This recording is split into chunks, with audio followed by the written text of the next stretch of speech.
Stories make you feel, and when you feel something in English, you remember it longer.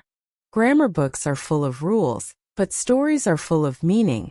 And that's how your brain grows fluent. Let me tell you about the day I found a book that had something extra. Something someone left behind just for the next reader to find.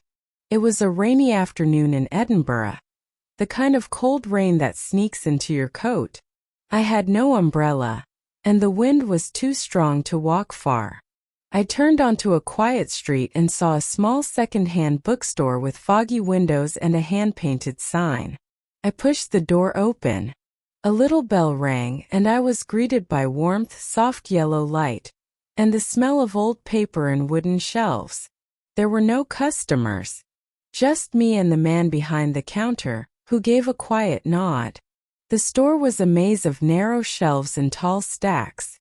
Books were everywhere, in boxes, on chairs, even on the floor. It felt like stepping into someone's memory. I wasn't searching for anything special. I just wanted to wait out the rain. I wandered through the aisles slowly, touching the spines of books as I passed. One caught my eye. A small green novel, the title almost rubbed off. A Quiet Life. It was nothing flashy. The cover was plain, the paper rough.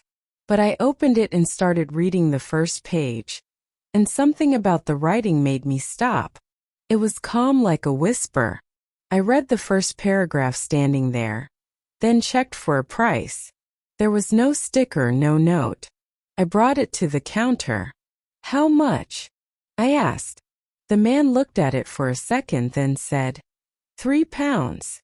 I paid and left with the book under my coat. Back in my hotel, with the window open to let in the sound of the rain, I lay down and began reading. The story was about a man who had left the noisy world behind after a personal tragedy. He moved to the countryside and tried to find a way to live again, quietly, simply. The writing was soft, like it didn't want to disturb you. I read slowly, enjoying every word. It felt like breathing fresh air. Then something strange happened. When I reached the final chapter, the printed text just stopped. The next pages were blank. First, I was confused. Maybe I bought a defective copy. Maybe the last pages had been torn out. But as I looked closer, I saw handwriting, neat in blue ink, written directly onto the empty pages. It was a continuation of the story. Whoever wrote it had picked up right where the book ended.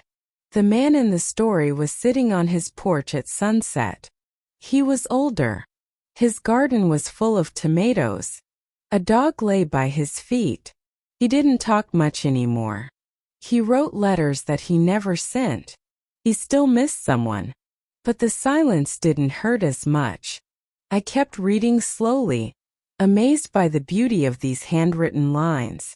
They matched the tone of the book so well that I almost believed it was the original author. The last paragraph read, "I didn't find peace, but I found quiet. And sometimes that's enough." I closed the book and held it for a long time. That sentence stayed with me. Still does. I thought about the person who had written those lines. Maybe they loved the story so much, they couldn't accept it ending in silence. Maybe they needed to finish it for themselves. Maybe they were healing too. That's when I understood something important. English is not just about vocabulary. It's about connection. It's about reaching across pages, time, and space and making someone feel something. That's real fluency. If you're learning English, don't be afraid of mistakes. Don't focus only on grammar. Read things that move you. Write things that express how you feel. Language is not a machine. It's a bridge. Here's your task. Imagine you find a book that ends too soon. Write the missing final lines in English. Try to make someone feel something. You don't need perfect grammar, just honesty. And if this story moved you, share it with someone who loves books.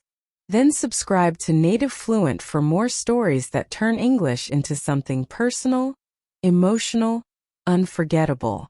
Because sometimes what we need most is not a perfect sentence but a quiet one.